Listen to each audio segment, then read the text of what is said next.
iQOO Neo 9s Pro Plus এবং iQOO Neo 10 দুটো ডিভাইসই কিন্তু সেম প্রায় কাছাকাছি পারফরম্যান্স এবং দামও কিন্তু কাছাকাছি এবং দুটোতেই কিন্তু একদম সেম প্রসেসরই ব্যবহার করা হয়েছে Qualcomm Snapdragon 8 Gen 3 এর প্রসেসর এবং শুধু iQOO Neo 10 এর থেকে iQOO Neo 9s Pro Plus এর ক্যামেরাটা একটু বড়, মানে আলট্রা শুটারটা 50 মেগাপিক্সেলের এবং দামও কিন্তু সিমিলার। এবং এই দুটি ডিভাইস নিয়ে অনেকে কনফিউশনে রয়েছে কোনটা কিনবো, Neo 10 কিনবো না 9s Pro Plus কিনবো।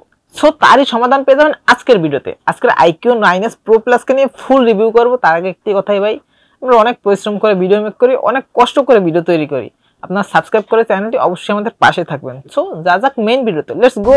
বডি এবং ফ্রেম দু জায়গাতেই কিন্তু প্লাস্টিক ব্যবহার করেছে ভাই। এখানে অবশ্যই সবার কমপ্লেন থাকবে, আমারও কমপ্লেন আছে, কারণ এই ডিভাইসগুলো কিন্তু ফ্ল্যাগশিপ কিলার ডিভাইস এবং এই ফ্ল্যাগশিপ কিলার ডিভাইসে কিন্তু আপনারা সাধারণত মেটাল ফ্রেম এবং রিয়ার প্যানেলে গ্লাস আশা করি, বাট সবকিছুই মাটি করে দিয়ে, আমাদের আশা ভরসা মাটি করে দিয়ে, মানে দু জায়গায় প্লাস্টিক ব্যবহার করেছে। এখানে অনেকটাই পিছিয়ে রয়েছে। তবে রেয়ার প্যানেলটি গ্লোসি টাইপের একটি ফিল দেয়, যার কারণে দেখতে মোটামুটি ভালোই লাগে, বাট দেখা সুন্দর হলেই তো হবে না, আমরা ভালো কিছু জিনিসও চাই, তাই না?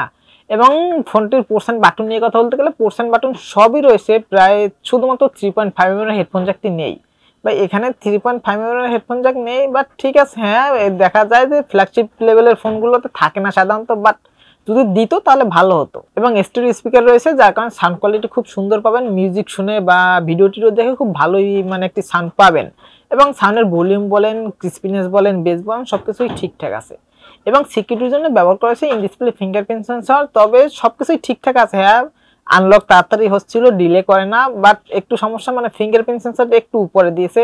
আপনার যাদের হাত ছোট তাদের কাছে একটু বেশি কষ্ট হয়ে যাবে, বাট কিছুদিন যদি ইউজ করেন তাহলে আবার ইউজড হয়ে যাবেন। এবং যাদের হাত বড় তাদের কোনো সমস্যা হবে না, তাদের ঠিকঠাকই হবে। ডিসপ্লে সেকশন রয়েছে 6.78 ইঞ্চির 1.5K রেজুলেশনের একটি অ্যামোলেড প্যানেলের ডিসপ্লে এবং সাথে রয়েছে 144 Hz রিফ্রেশ রেট। এবং এই ডিসপ্লেটি কিন্তু ভাই অন বিলন কালার সাপোর্টেড। সো ডিসপ্লেতে কালার কিন্তু কোনো ইস্যুই মিলবে না, কালার একদম একুরেটই মিলবে। এবং ভাই এটাতে কিন্তু 1400 নিটস পিক ব্রাইটনেস রয়েছে। তবে এখানে একটি কথা ভাই, অনেকের অবজেকশন থাকে ভাই, অন্যান্য ফোনগুলোতে দেখা যায় 4000 নিটস, 5000 নিটস, এটাই 1400 নিটস, আবার অনেকটা দেখা যায় 1000 নিটস। এর কারণ কি ভাই? 4000 নিটস থাকুক, 5000 নিটস থাকুক, এগুলো কিন্তু সবসময় কাজে লাগে না। রিয়েল যেটা পিক ব্রাইটনেস দেখবেন 800 1000 এর ভিতরে থাকে। যতই বলুক 4000 5000 nits pick brightness, but real কিন্তু 800 1000 নিটস হইলে একদম হাই লেভেলের ডিসপ্লে, মানে হাই লেভেলের ব্রাইটনেস পাবেন। আর সাধারণত 800 কি 1000, মানে 1000 কাছাকাছি যদি থাকে তাহলে আর ব্রাইটনেসের কোনো ঘাটতি মিলবে না। ইনডোর আউটডোর সব জায়গায় ভালোই ব্রাইটনেস পাবেন। ডিসপ্লের উপর ফ্রন্টে ঠিক সেন্টারে রয়েছে একটি পাঞ্চুয়াল সেলফি ক্যামেরা।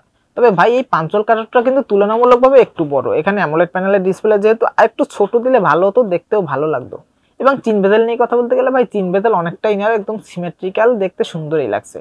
সো চিন বেজেল ন্যারো, ডিসপ্লে কোয়ালিটিও ভালো, অন বিলন কালার সাপোর্ট, সব মিলিয়ে ডিসপ্লেটা ভালোই পাবেন 10 এ 10। ফোনটির রিয়ার প্যানেল হচ্ছে ডুয়াল ক্যামেরা সেটআপ, যার মেইন শুটটি 50 মেগাপিক্সেলের একটি শুটার এবং এটিতে অ্যাপারচার হিসেবে পেয়ে যাবেন 1.9 এবং সেন্সর হিসেবে ব্যবহার করা হয়েছে কিন্তু সোনির সেন্সর, মানে সোনির IMX921 সেন্সর। এবং সাথে রয়েছে আরও একটি 50 মেগাপিক্সেলের আলট্রা শুটার, যার অ্যাপারচার হিসেবে রয়েছে 2.0 এবং এটিতে সেন্সর হিসেবে ব্যবহার করা হয়েছে আইসোসেলের GN1 সেন্সর।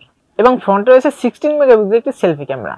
এবং এই ফোনটির রিয়ার ক্যামেরা, মানে মেইন ক্যামেরাতে সর্বোচ্চ ভিডিও রেকর্ড করতে পারবেন ভাই 8K 30 fps। তবে 8K 30 fps যদি ভিডিও রেকর্ড করেন সেক্ষেত্রে হালকা একটু শেকি ভাব মিলবে, বাট 4K 60 fps একদম স্মুথলি ভিডিও রেকর্ড করতে পারেন, খুব ভালো একটি কোয়ালিটি পাবেন। তবে ইউআইটি কিন্তু ভাই একদম স্মুথ, মানে এটা নিয়ে কমপ্লেন করার কোনো জায়গায় তারা রাখেনি। অ্যাপ ওপেন ক্লোজিং বলেন, কোনো প্রকার কোনো ডিলে ইস্যু মিলেনি। তবে টুকটাক কিছু ব্লুটুথ অ্যাপস পেয়ে যাবেন যেগুলো আপনারা চাইলে আনইনস্টল করে দিতে পারবেন এবং আনইনস্টল করে দিলে ইউআই ক্লিন হয়ে যাবে। এবং এটাতে প্রসেসর হিসেবে ব্যবহার করা হয়েছে, প্রথমেই বললাম ভাই স্ন্যাপড্রাগনের 8 Gen 3 প্রসেসর। এটা কিন্তু গত 1 বছর একদম হাই লেভেলের প্রসেসর ছিল, বাট এখন 8 Elite চলে আসছে, বাট এটাও কিন্তু পারফরমেন্স কম না, এখনো বলা যায় হাই লেভেলের প্রসেসর, একদম ফ্ল্যাগশিপ প্রসেসর। র্যাম হিসেবে পেয়ে যাবেন 12GB এবং 16GB এবং স্টোরেজ হিসেবে পেয়ে যাবেন 256GB, 512GB এবং সর্বোচ্চ 1TB পর্যন্ত। এবং সবগুলো ভেরিয়েন্টের স্টোরেজ টাইপ হিসেবে পেয়ে যাবেন UFS 4.0। এবং দাম নিয়ে কথা বলতে গেলে ভাই এই মুহূর্তে এই ফোনটির মানে 256GB ভেরিয়েন্টের দাম রাখা হয়েছে মার্কেটে 49,999 টাকা। গেমিং নিয়ে কথা বলতে গেলে গেমিং একদম স্মুথ, যে কোনো হাই গ্রাফিক্সের গেম একদম স্মুথলি প্লে করতে পারবেন, কোনো প্রকার কোনো ল্যাগিং ইস্যু মিলবে না। তবে লং টাইম যদি পাবজি প্লে করেন, লং টাইম মানে ধরেন 40 থেকে 50 মিনিট গেম প্লে করার পরে হালকা একটু হিট হয়, বাট খুব একটি হিট হয় তা না, এবং খুব তাড়াতাড়ি কিন্তু আবার ঠান্ডা করে ফেলে। এবং ব্যাটারি হিসেবে রয়েছে 5500 mAh একটি বড় ব্যাটারি এবং চার্জার হিসেবে রয়েছে ভাই 120 ওয়াট একটি ফাস্ট চার্জার। সো এই ব্যাটারিটিকে যদি ফুল চার্জ করে নর্মাল ইউজ করেন সেক্ষেত্রে 2 দিনের মতো ব্যাকআপ অনায়াসে পেয়ে যাবেন। এবং যদি হেভি ইউজ করেন মানে একটানা গেম প্লে করেন অথবা একটানা মুভি দেখেন সেক্ষেত্রে 8.5 থেকে 9 ঘন্টার মতো ব্যাকআপ অনায়াসে পেয়ে যাবেন। ফোনটির ভালো দিক এবং খারাপ দিক নিয়ে কথা বলতে গেলে সবার প্রথমে যদি ভালো দিক নিয়ে কথা বলি তাহলে সবার প্রথমে আসে ভাই ফোনটির ডিসপ্লে।